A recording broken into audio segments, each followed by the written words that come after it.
La ponencia que viene ahora con Ramiro, os prometo que es del nivel de la de peras, pero son las dos únicas que os vais a tener que tomar un digestivo para irlas puliendo, porque son muy densas, son cosas novedosas y por lo tanto son muy técnicas. Las dos que vendrán después de Ramiro, os prometo que son ya más asequibles y digo para que no haya una desbandada en la sala. Vaya introducción, vamos, ni mi suegra. Entonces, aunque Pera no haya citado esto, cuando ha hablado José Antonio, estábamos hablando de cementos que venían a tener un blend de 2.500 a 4.000 y los de ahora son de 5.000 a 6.000 o 7.000. Y por lo tanto la química no puede valer la misma. Entonces, ahora Ramiro os va a explicar cómo afrontamos desde la gran ventaja que ahora ya jugamos con productos de síntesis y que nos los hacemos a medida. Y en este momento, al dominar esto, podemos hacer productos acorde a las necesidades que van a venir con los nuevos cementos. ¿Qué tal? De nuevo otra vez hago mi presentación. Dentro del comité técnico de ANFA, esta jornada tiene un afán divulgativo, o sea, no es que cada miembro de la asociación contemos una historia, todos compartimos este enfoque. Representamos pues, una parte de esa cadena de valor, pero que realmente el que hable soy yo, no hablo como representación de mi empresa en particular, sino del comité técnico. O sea, esto que yo voy a presentar, lo presento yo porque según ellos es más coñazo y yo lo hago más dinámico. Exclusivamente por eso, lo saben igual que yo, ¿vale? Sí me gustaría, como fondo de armario, como algo que tendríamos que tener en cabecera, hay asociaciones o entidades que ya han diseñado, y es su afán investigador, cuáles serían las rutas más beneficiosas para implementar una hoja de ruta de descarbonización, cualquiera que fuera el sector y demás. Esta en concreto es RILEM, yo la he utilizado porque es bastante ilustrativa, muy holística, y cada uno de nosotros, no todo, pero sí se puede segmentar y tener una visión de conjunto bastante buena para ver dónde nosotros podríamos apalancar estas hojas o rutas de descarbonización de cada entidad, solo como recomendación. Pero sí ya destacar que aquí hablamos del hormigón de bajo contenido en cementos y su categorización ambiental es muy alta. Ojo que luego vienen áridos, herramientas de digitalización, mejora de cálculo de secciones, habrá muchas cosas. Pero sí o sí, esta ruta de hormigones de baja huella y ligantes de baja huella no es negociable. O sea, nos puede gustar mucho, poco o nada, pero esto es una realidad que viene para consolidarse. Eso creo que es algo que nadie discute. Lo ha presentado Pera, ha aplicado ya un panel, pero evidentemente cualquiera que sea la tipología del material hormigón, de los principales impactos asociados a su huella embebida como material de diseño es el pegamento industrial que utilizamos para su fabricación, que es un cemento. En cualquiera que sea la tipología, simplemente a nivel de preámbulo, concienciación. Vamos a mover temáticamente de un concepto de material clásico como este, en el que ya incluyo el material fibra como un componente habitual en su propio diseño, a algo un poquito, pues no diré complejo, pero exigente. Exigente sí. ¿Por qué? Porque nos va a exigir a nosotros tener que ir con un poquito mayor de cuidado y conocimiento en cada uno de sus elementos. La evolución natural de los áridos, todos ya vemos como un preámbulo la incorporación de áridos de procedencia reciclada, o sea, el árido procedente del residuo de construcción y demolición, cualquiera que fuera su naturaleza, hormigón puro, mixto o lo que fuere, pero es algo que viene para quedarse. No es una realidad todavía en España por nuestro cuerpo normativo, pero es ya una exigencia en otros cuerpos normativos europeos, entonces será cuestión de tiempo. Agua, exactamente igual. Vertido cero será seguramente una obligación en muchos procesos industriales, entonces tendremos que pensar esas aguas de servicio, limpieza y acondicionamiento, cómo se reintegran en los procesos productivos. De lo que llamamos cemento, pues sí sigue quedando algo llamado clinker, pero no es solo clinker. Entonces tendremos que entender ese pegamento industrial o ese paquete que utilizamos para ligar nuestros elementos algo mucho más complejo, donde no siempre 1 más 1 es 2, sino que requiere una complejidad mucho mayor, por lo tanto hay que conocer mejor cuáles son los diseños más interesantes para las propiedades que necesitamos. No estoy diciendo que las adiciones sean peores que el clinker en ningún momento, de hecho hay adiciones que tienen un comportamiento en todo lo que se refiere a durabilidad o exposición de agresivos muy competente, incluso mejores, sin matices. Química, y por química entiendo pues todo lo que se nos pueda ocurrir y seguramente nuevas necesidades, porque hasta ahora esto que llaman rutas de descarbonización es algo con lo que hemos empezado, pero es un camino, iremos aprendiendo en el camino y habrá nuevas exigencias y nuevas tecnologías que tendremos que traer seguramente sobre la mesa para hacer competente el material que llamamos hormigón. Esto es un poco un preámbulo. ¿Cómo vamos a hacer o cómo las diferentes empresas fabricantes de cemento están afrontando estas rutas de descarbonización? Pues en base a lo que tienen disponible, como todos nosotros, ¿no? ¿Qué habrá disponible? Que esto no es información propia, esto está en muchos, de hecho es extraído de una presentación que se hizo aquí en el instituto, en el que se habla de disponibilidad de las adiciones que a día de hoy son más reconocidas, más estudiadas, con mayor conocimiento sobre ellas, pero sí es verdad que hay pues ciertas dudas sobre la disponibilidad futuro de corrientes mucho más consolidadas y conocidas que otras que sí, no por disponible significa que estén en uso. O sea, ahí todavía estamos en un proceso de aprendizaje, sin vértigo y sin miedo. Tenemos que tener la madurez para asumir, uno, que el sector de la construcción, en concreto los materiales para la construcción, van a evolucionar y nosotros tendremos que acompañar ese proceso. Es un tema de asumirlo y no hay otra. ¿Cuáles son los retos? Y aquí es donde retomo, o sea, tengo que saberlo, o sea, le pedí la slide, o sea, lo sabía, pero digo, me la ahorro, así ya copio y pego. O sea, realmente estos son los retos. Y lo presento siendo una presentación precisamente de Pera porque es compartido a nivel, vuelvo a insistir, como comité técnico tiene un afán divulgativo, transmitir estas inquietudes que nosotros compartimos, evidentemente gracias a Andece, que en su persona Alejandro, que es que ha sido muy sensible a estas dinámicas, considera que esto puede aportar valor, entonces nos ofreció este foro para pegar la chapa de química del cemento que viene ahora, todo esto es simplemente para relajarle, ahora viene la parte del papel y lápiz. Estos son los retos realmente, y son los retos que tenemos como sector.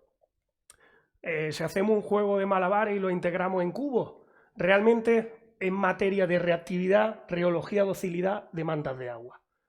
El clinker es un sólido relativamente iónico. En agua, pues disuelve cosas y hay silicato, hay cal, porlandita y cosas.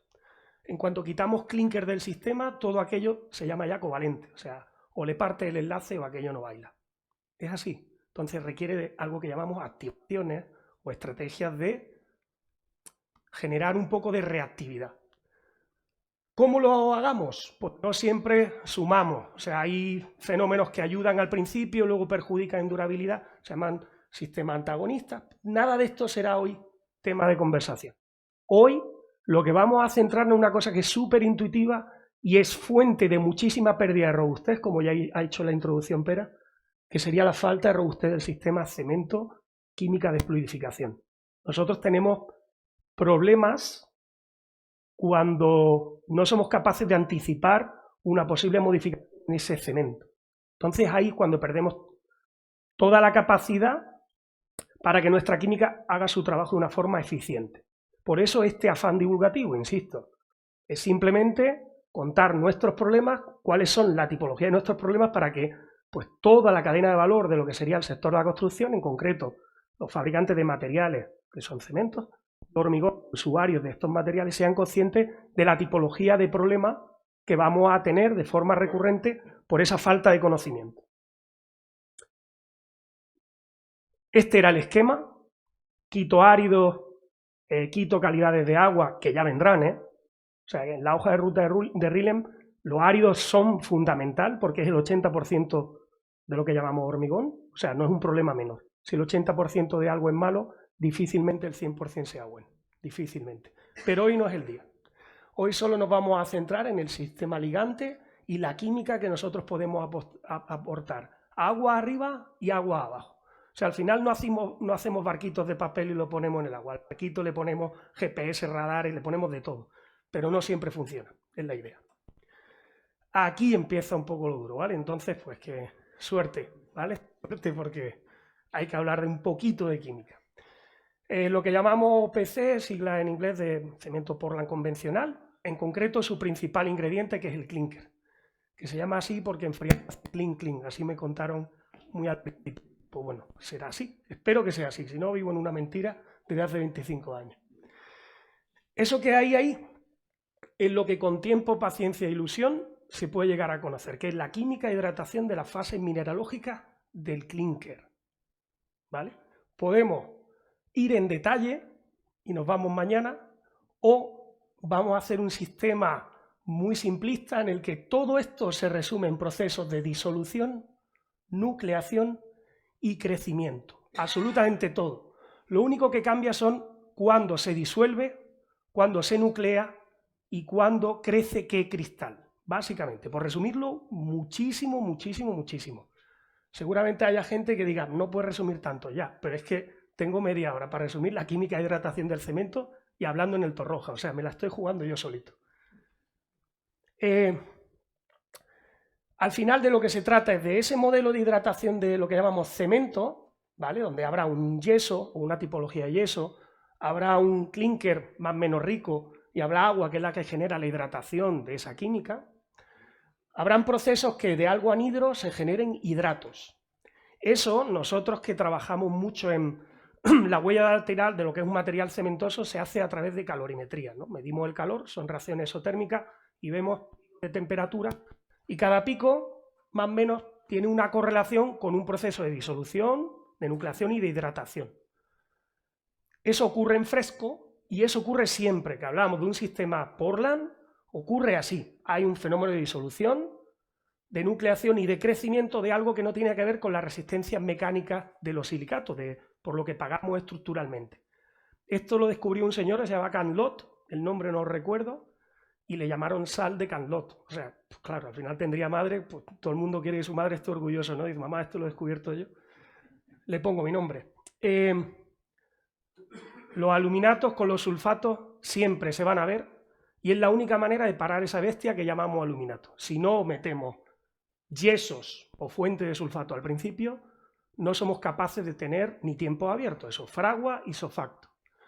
Pues bueno, esa fuente de sulfato, junto con cierta basicidad que ya hay en el medio, blandita, ¿vale? Empiezo palabras raras, perdón. Llega aquí a la madre del cordero que se llama etringita, o sal de Canlot, que ya nadie llama así, todo el mundo llama etringita, que luego se llama monosulfo, que luego...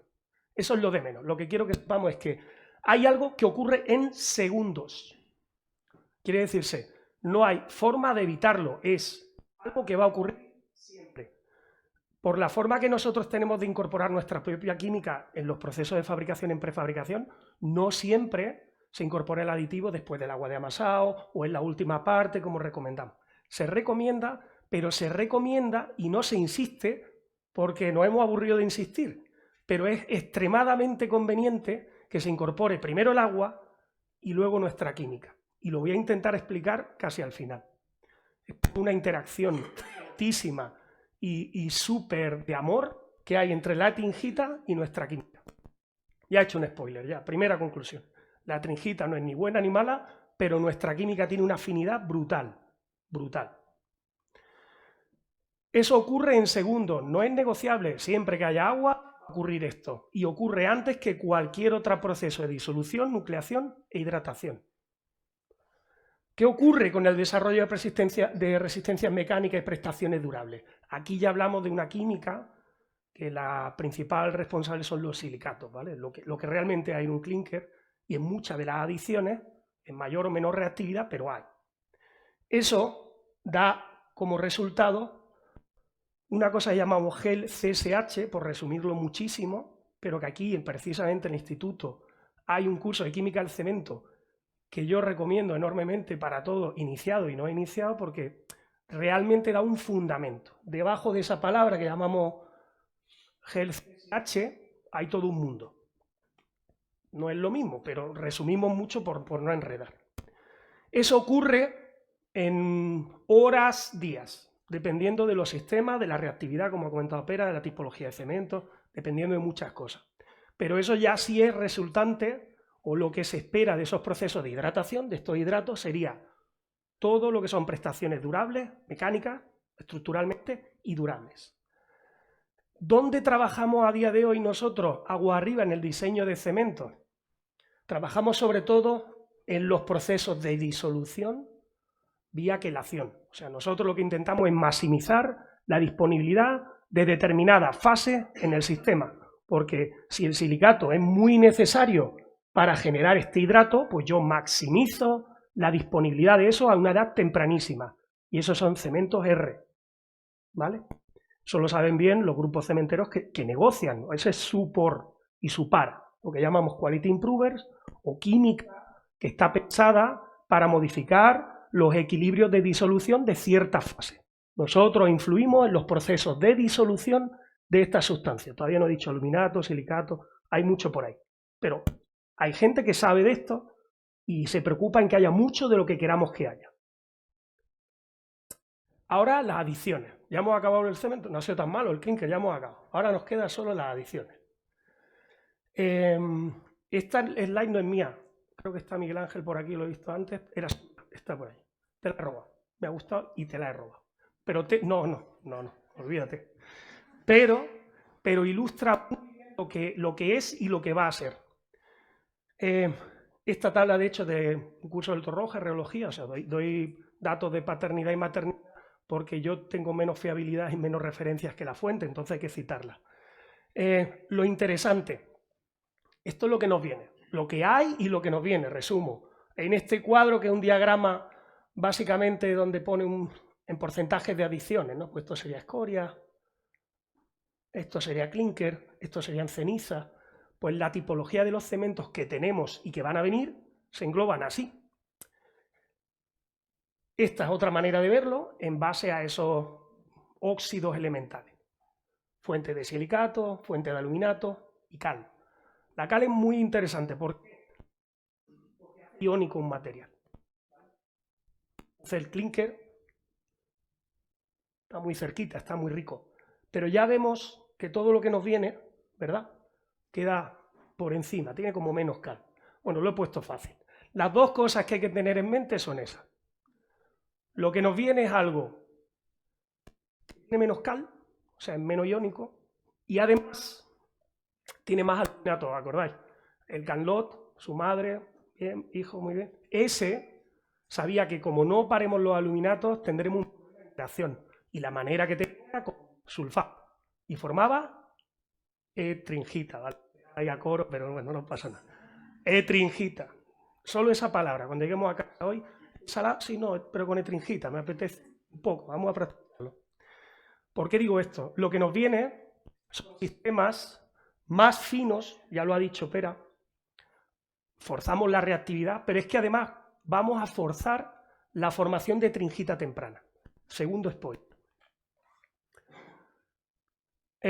Por resumirlo muy mucho, trabajamos en los procesos de disolución, agua arriba, con nuestro cemento ya intentamos que ese comportamiento sea más noble, focalizándonos en la disolución de lo que queremos que se disuelva, y luego ayudamos a aumentar la cantidad de gel CSH a demanda. A demanda significa en prefabricación lo antes posible. ¿Cuánto? Más rápido. Porque eso es, al final, lo que justifica el material en el uso final en prefabricación. Problema, no tenemos esa basicidad que tendríamos con un Portland estándar, ¿vale? O sea, acordaros, hay más aluminato y menos cal, por resumirlo muy mucho. Al final, ¿qué vías nos quedan recurrentes y van a pasar en el sistema? En el mundo del cemento, por AFT, se resume, AFT, AFM, pero ese mundo resume muy mucho todo lo que son hidratos que ocurren a edades muy tempranas que no son silicatos. Todo lo que no sea gel CSH, de alguna manera, lo recogen esto que llamamos hidróxido de doble capa, que son unas mil hojas que cuando crecen en dos planos y tienen forma acicular. En el yeso tradicionalmente hay sulfato y hay aluminato. Se forma una cosa que se llama etringita o monosulfo, dependiendo de los ratios. Pero solo eso. Cuando empezamos a meter más cosas, más adiciones, lo que ocurre es que hay aquí una miscelánea de hidróxidos de doble capa que empiezan a tener un rol y empiezan a ser cada vez más relevantes. Esto es una estrategia válida para generar resistencias tempranas. Esto tiene una contribución temprana, pero la superficie que promueve es una superficie totalmente diferente a la superficie de los silicatos, del gel CSH. Tanto así que toda esta superficie se le queda como positivo por arriba, ¿vale? Si acordáis, José Antonio antes dijo que nuestra química tiene dos contribuciones, una estérica y otra electrostática. La electrostática, cuando ve superficie positiva, dice fiesta. O sea, se va allí a gustísimo. O sea, lo que estamos nosotros es generando muchas más superficies con carga positiva, que nuestra química es totalmente afín. Ahora ya he acabado con las adiciones y me meto con nuestros negociados, que serían policarboxilatos. Nosotros fabricamos peines, básicamente. Ya es tarde alguno, Ignasi, lo siento, pero hacemos peines, básicamente. Peines de muchas maneras, muchas estructuras, con diferentes naturalezas, con dientecitos muy largos, muy chiquitos, dependiendo de lo que queramos. Somos muy hábiles. Cuando digo somos, hablo como miembro de ANFA, donde reconozco capacidad propia y ajena, ¿vale? Reconozco que hay mucha capacidad y mucha competencia en cuanto a diseño de química de fluidificación para el cemento y sus aplicaciones. ¿Cómo los diseñamos? Dependiendo del uso. Si queremos que dispersen mucho y caigan rápidamente, que aguanten muy bien, que tengan un efecto de posfluidificación, lo negociamos. ¿Por qué? Porque somos capaces de hacer traje a medida. Es un poco esa capacidad formulativa que tenemos para diseñar a demanda. ¿Qué se quiere? ¿Qué se espera? Usamos diferentes químicas muy diferentes para poder integrarlas, ¿no? Los reductores tienen una habilidad por absorberse rápidamente en el sistema, tienen una avidez brutal por absorberse para fluidificar inicialmente rápido. Este sería el perfil de prefabricación. Este básicamente sería el perfil de prefabricación. Que queremos dotar de cierta docilidad, queremos dotar de cierto tiempo abierto, facilidad de puesta, que la pérdida de trabajabilidad sea, usamos con otro tipo de química. Ya os digo, no es el objeto relacionar estructura y comportamiento, eso es algo que ya viene interiorizado en muchas empresas, por lo tanto no es el objeto.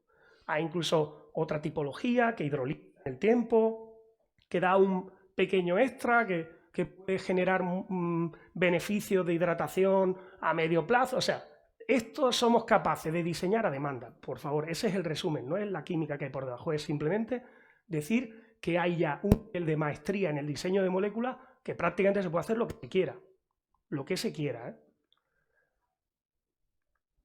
Pero, y este es el pero, lote de fabricación, mismos cementos, control de calidad en marca N, sistema 1+, se controla absolutamente todo y bien. Pero es verdad que los ensayos se hacen sin presencia de química de policarboxilato, por ejemplo, para ensayar en lo que sería el control de calidad de una cementera. ¿Qué problema hay? Que prácticamente el 98% del hormigón que hoy en día se consume en España está aditivado. Entonces, si no tenemos en cuenta el efecto de los policarboxilatos en este control de calidad, puede haber algún tipo de interacción antagónica no prevista y vamos al mercado con una solución que, ojo, objetivamente hablando, con la información que yo dispongo está bien, está todo perfecto, pero luego resulta que en la práctica, ojo, sistemas con relaciones agua-cemento exigentes, ojo, prefabricados más que en hormigón preparado en central, muchísimo más evidente y más acusado el efecto, tenemos estas pérdidas de docilidad cuando en teoría estamos haciendo lo mismo. ¿Qué ha pasado? Algo está mal, me ha cambiado algo, o sea, encabronamiento. Yo creo que esto, el que más, el que menos sabe de qué hablo, ¿verdad? Ya sea como fabricante, como aditivero, como prefabricador, todos hemos visto una pérdida de robustez de ciertos sistemas. ¿Cómo se sobredosifica? Pues medianamente se pueden salvar la situación, pero se nos queda un regusto malo, ¿no? ¿Qué nos ha pasado? Vuelvo al punto de partida, la falta de robustez de nuestro sistema. Esta slide tampoco es mía, pero ilustra muy bien uno de los principales fenómenos que nos afecta a nosotros. La etringita, eso que no es ni malo ni bueno, es una realidad, va a depender de qué, de sus componentes. Recuerda, la etringita necesita calcio, aluminio y sulfato. Pues dependiendo de cómo nosotros controlemos el sulfato y la solubilidad del sulfato, vamos a tener muchísima etringita o muy poca etringita. Y eso no es un tema baladí, porque es el precursor, como las reacciones químicas. Creo que, por simplificarlo mucho, dejaste el papel malo a mí para tener que dar los nombres. Tú dijiste A más B da C y ahora tengo que dar yo los nombres. Pero eso es lo que ocurre, básicamente. Si añadimos yeso, anhidrita, hidrato o cualquier otro tipo de fuentes de sulfato solubles, como alcalino, nosotros estamos condicionando nuestro sistema. A nivel sistema cemento, sin tener en cuenta la interacción con aditivos, está bien. Y está bien diseñado y las prestaciones no dicen que haya nada mal. O es correcta, todo está bien. Y es verdad que está bien. Pero luego no se tiene en cuenta una interacción que va a ocurrir en 98 de cada 100 casos, que es que se va a encontrar una química de fluidificación que esto le afecta muchísimo. Y esto le afecta tanto que nos desmadra a nosotros el comportamiento de nuestra química. Estamos, de hecho, de forma proactiva como comité técnico involucrado en el diseño de ensayos que pueden ser normalizables. De hecho, como garante está siendo Roja quien coordina toda esta tipología de ensayo y le dé un poco de uniformidad y armonía para que precisamente podamos entre todos avanzar, ¿no? Teniendo en cuenta fenómenos que agua abajo o agua arriba están ocurriendo, pero que a día de hoy no están linkados, no están unidos, no se tienen en cuenta. Una de las cosas que estamos haciendo es el diseño de un ensayo, que es una mesa de sacudida, algo muy sencillito, mantenido en el tiempo durante nada, 30 minutos, donde vamos a poder ver si alguna modificación en la tipología de los sulfatos, yeso, anhidrita, anhidrato, alcalinos, lo que fuere, cómo va a afectar agua abajo a mi química. Aquí, por ejemplo, veis que es un ensayo un poco más exigente en demanda de agua, no estamos en 0,5 normativo, sino en 0,4 e incluimos el aditivo. Incluimos el aditivo en el agua de amasado. ¿Por qué? Porque es la práctica habitual. Es la práctica habitual. Podríamos engañarnos a nosotros mismos, al solitario, incluir el aditivo después de incorporar el agua, y ese efecto sería menos notable, pero queremos reproducir la realidad. Entonces, este tipo de ensayos, que son sencillos, va a ser una manera muy fácil de hacer un bosquejo, pero desde el nivel de fabricantes, a nivel de usuario, a nivel de aditiveros, para armonizar de alguna manera el entendimiento de un problema. La falta de robustez. Habrá soluciones muy sensibles o menos sensibles, ¿vale? Pero es normal, es que habrá químicas muy diseñadas para alta absorción que serán las más sensibles. Eso es lo esperable. Pues eso que os decía, eso que ocurre en segundos condiciona de forma irreversible toda nuestra química. Lo que ocurre en la hidratación del cemento en segundos, esa disolución, nucleación y crecimiento para dar lugar a la etringita o derivado hidróxido doble capa, nos fastidia, no, nos condiciona todo nuestro desarrollo. Visto de otra manera, nuestra química se va a ir a esa superficie positiva, porque sí, porque es donde quiere estar y no lo vamos a poder evitar nunca. Si es un diseño muy ávido por absorberse, más todavía, mayor el nivel de desviación en la robustez. Va a crecer y llegará un momento que esos cristales de etringita, esos hidratos, crecerán y el ratio de saturación empezará a soltar algo de polímero. Entonces veremos como un comportamiento raro, que es como que posfluidifica o que ahora esto sangra, que ha pasado, que antes no andaba y ahora esto se ha ido al carajo. No sé si os ha pasado, pero seguramente alguna llamada habéis recibido de alguien que le ha pasado esto. Al final lo que ocurre es un proceso natural en el que esa absorción inicial temprana, hay un proceso de desabsorción, y hay más polímero del que creíamos ya en el sistema. O sea, nosotros no vimos fluidez, corregimos, y ahora resulta que esto ya se ha sobredosificado. ¿Qué ha pasado, no? Pues cómo nosotros estamos trabajando para mejorar la fluidez. Un ejemplo, hacerlo ilustrativo, entendible. Si a nivel cemento, el tipo de fuente de sulfato, ese yeso, pero que el yeso, dependiendo de la fuente, si hablamos de midrato, anhidrita, yeso, la solubilidad relativa de cada una de esas especies es diferente. En este caso hago la comparativa de lo que el ejemplo anterior visteis visualmente. Básicamente esto es lo que ocurre. La solubilidad del hemidrato es 3 veces la del yeso. Si hemos cambiado las proporciones o en el propio proceso de fabricación del cemento ha habido un pico de temperatura en molino y parte de ese yeso se ha deshidratado, porque puede pasar también, hablamos de un proceso de miles de toneladas, ¿vale? O millones, o sea, puede pasar. Lo que ocurre cuando incorporamos nuestra química es que aquí tengo la fluidez que yo esperaba, porque mi química, vale, yo sé que se va a enredar con la tringita, pues aquí pierdo un poco, pero me queda química suficiente para fluidificar el sistema. Lo que comentó José Antonio al principio, ese efecto estérico, fluidificación, reducción de viscosidad y demás. Cuando estresamos el sistema, es decir, yo iba con 3 y ahora me quedo solo, oye, yo no doy abasto.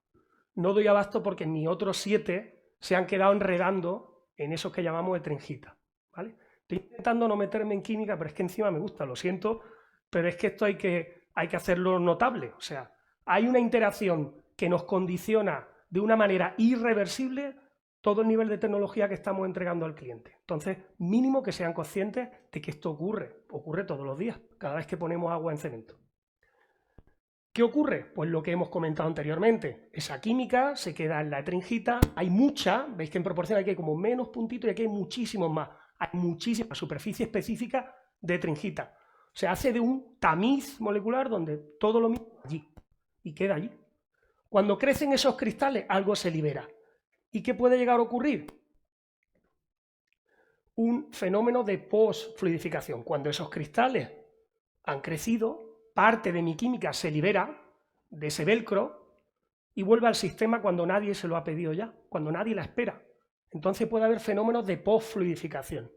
Eso, pongo aquí un ejemplo en la práctica, un cemento tipo 3B, que no es realmente objeto de estudio para este caso, pero es verdad que los cementos con un contenido en escoria muy importante, una manera de activar la escoria es lo que se llama vía sulfática, ¿vale? O sea, es una manera súper reconocible de promover esos hidróxidos de doble capa, que son muy competentes y mecánicamente, vamos, no hay ningún pero con ellos, pero sí condiciona nuestra química. Entonces, sabiendo esto, por ejemplo, lo que tendríamos es un fenómeno de pérdida de fluidez inicial que podemos corregir con agua o con aditivo en un momento dado, pero lo que va a provocar es que en un tiempo relativamente corto pueda haber una reacción de esa química no esperada y puede haber fenómenos de segregación o exudación o pérdida de trabajabilidad por falta de cohesión de la matriz. Al final, esto, que es un caso real, que el afán es mucho más divulgativo que señalar o auditar, para nada, de lo que se trata, e insisto, porque yo creo que una premisa de todos nosotros es que esto se tiene que transmitir al sector de una forma ordenada para que todo el mundo sea consciente de cómo interacciona cada uno de los materiales en su diseño. Al final lo que hay es un cambio de ratio relativo, no en el sulfato total, el SO3 total, ese es correcto, pero sí de la solubilidad relativa de cada lote. Eso es importante tenerlo en cuenta. Evidentemente, es un tema no de empatía, sino de falta de información. Quien diseña estos materiales no sabe cómo de crítico es esto. Si nosotros estas jornadas las hacemos entendibles y divulgamos y compartimos dónde están nuestros dolores, seguramente el que diseña empezará a tener en cuenta de forma muy consciente ciertos parámetros que hasta ahora no eran objeto de control o no de forma exhaustiva al menos.